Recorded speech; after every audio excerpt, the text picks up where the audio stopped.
Hi అండి. మా పతి గారినైతే పూలైతే తీసుకురమ్మన్నాను. పూలు తీసుకురమ్మంటే పూల తోటనే తీసుకొచ్చారు. చూడండి ఎన్ని తీసుకొచ్చారో. చాలా ఉన్నాయి గదా! కొన్నిసార్లు అడిగినా తీసుకురారు. ఏం తీసుకురాలేదంటే మర్చిపోయానని చెప్తారు. ఏంటి విడి పూలు తీసుకొచ్చారా అని అడిగితే చాలా మూరలొస్తాయి కదా అనేసి అన్నారు. వీటిని అల్లడానికి చాలా టైం పడుతుంది. చూడడానికి బానే ఉంటుంది. అల్లితే తెలుస్తుంది. సరే ఎలాగో ఒకలా అల్లుదామని అయితే స్టార్ట్ చేశాను. మీలో ఎంతమందికి మల్లెపూలు అంటే ఇష్టం? నాకైతే ఇష్టమండి. మూరలుగా తీసుకోవడం కన్నా ఇలా విడిగా తీసుకుంటే చాలా పూలైతే వస్తాయి. ఇలా స్టార్ట్ చేశానో లేదో మా పెద్దోడైతే వచ్చాడండి. వచ్చి విసిగిస్తూనే ఉన్నాడు.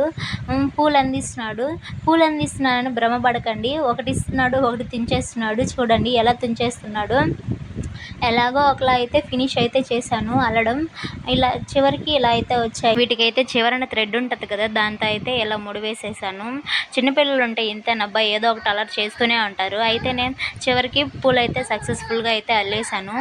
ఇవైతే వేస్ట్ అయిపోయాయండి. వీటిని పడేయడం అస్సలు ఇష్టం లేదు. ఎందుకంటే పూలు పడేయడం నాకు ఇష్టం లేదు. ఇవి మిగిలాయండి. వీటినైతే నైట్‌కైతే అల్లుకుంటాను. చూడండి ఎన్ని మిగిలాయో. వీడియో చూసేవాళ్ళు ఒక లైక్ చేయొచ్చు కదా! లైక్ చేసి సబ్స్క్రైబ్ చేసుకోండి. Bye bye.